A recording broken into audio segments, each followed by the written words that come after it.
Hi everyone, welcome back to another lesson here on Love British English. Today I want to talk to you about prepositions.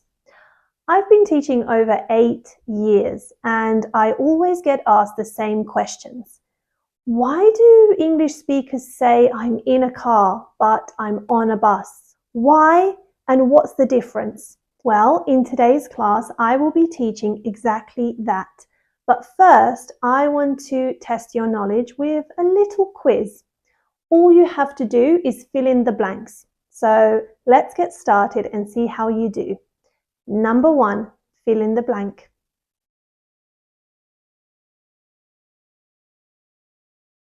In. He arrived in a shiny new sports car. Number 2.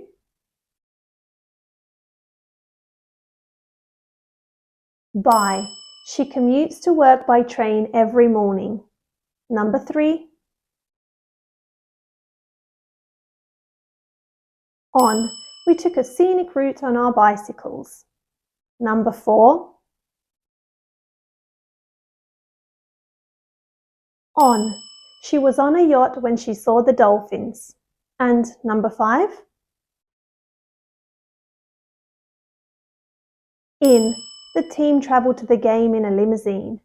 Well done. How many did you get right? Let me know in the comment section. And if you got some of them wrong, that's okay. Nothing to worry about. I'll be teaching you exactly when to use in and when to use on and by in this lesson. So let's get started. First, let's start with the preposition in and when to use that preposition. So I would say I'm in a car, I'm in a taxi or a cab. In British English, we often say cab instead of taxi. I'm in a helicopter, I'm in a van, or I'm in a lorry. So what do all of those have in common? Well, if you can only remember this is the rule. Sit inside that vehicle, you are in it. It's usually smaller in size and there isn't enough space above your head to be able to stand. I mean, you could, it's not very comfortable. So, if you can only sit inside the vehicle, you use the preposition in. That's it. It's that simple. Just remember that rule and you will never make that mistake again. Now moving on to the preposition on. What do you think could be the difference? If in the first example we only sit, maybe in the second example we can, you guessed right, we can stand.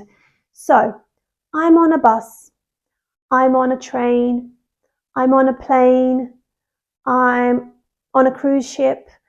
In those examples, I can both sit and stand. That's the difference. So for the preposition in, we sit. For the preposition on, we can both sit and stand. So those two rules you have to remember. They're very important if you don't want to make that mistake again when talking about prepositions of transport.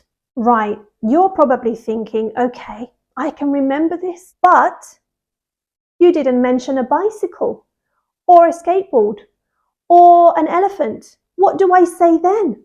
Well, for these means of transport, if we can call an elephant transport, some people do, I guess, then we are on. You're physically either sitting or standing on that means of transport. So we also use on.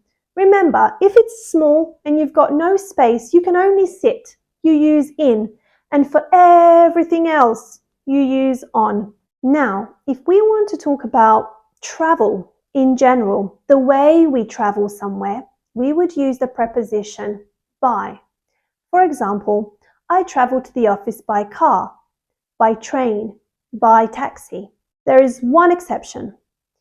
If you walk to work or to school or to the shops or anywhere, we would say, I travelled on foot. Okay? Some people actually do say by foot, and it's not necessarily incorrect, but it's more common to say on foot. I went to work on foot. I went to school on foot.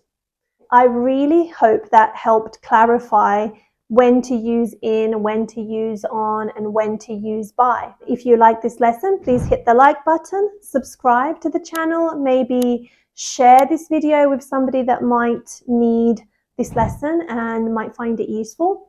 And I will see you in the next one on Friday. Take care. Bye.